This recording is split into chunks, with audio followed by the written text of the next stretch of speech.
जानकारी sport John. आजको भिडियोमा म चर्चा गर्छु 10औं NBA PM कप सम्बन्धी। नेपालकै सबैभन्दा ठूलो धनराशि पुरस्कार राखेर 10औं NBA PM कप महिला तथा पुरुष भलिबल प्रतियोगिता चाहिँ काठमाडौँको राखेप कबड हलमा चाहिँ चैत 19 गतेदेखि 28 गतेसम्म सम्पन्न हुन लागिरहेको छ। प्रथम पुरस्कार रहेको छ अहिलेसम्मकै नेपालकै सबैभन्दा ठूलो धनराशि 10 लाख मेडल तथा प्रमाणपत्र चाहिँ प्रथम हुने टोलीले हात पार्नु हुँदैछ यो चोटी 10औं NBA PM कपमा।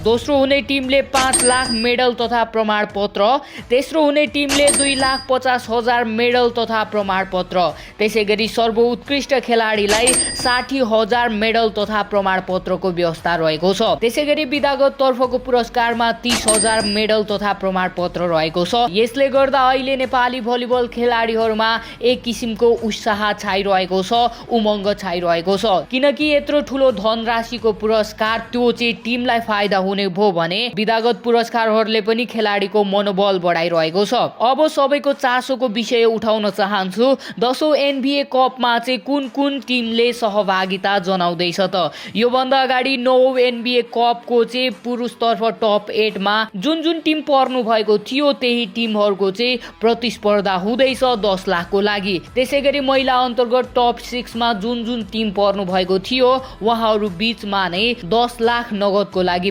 प्रतिस्पर्धा हुँदैछ। अब पुरुषतर्फ कुराकानी गर्न चाहन्छु। धेरैको प्रश्न रहेको छ गण्डकी प्रदेशले सहभागिता जनाउँछ कि जनाउँदैन। पुरुषतर्फ 9औं NBA कपको टप 8 लिस्ट हेर्नु पर्दा टिम रहेको थियो Nepal police club, Nepal army, APF, tiptop health Nepal, Koshi Pradesh, Rukum Paschim, Khilji Yuva Samuh, Budha Nilkantha volleyball club चाहिँ टप 8 मा प्रवेश गरेका थिए।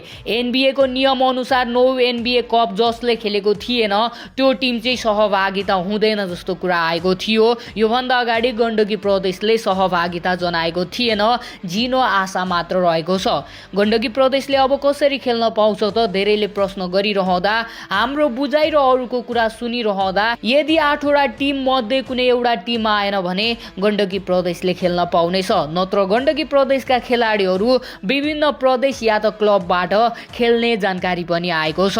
त्यसैगरी मडी मुकुन्द भलिबल क्लब टप 8 मा परेन। पश्चिमले पनि 9औं NBA कपमा सहभागिता जनाएको थिएन।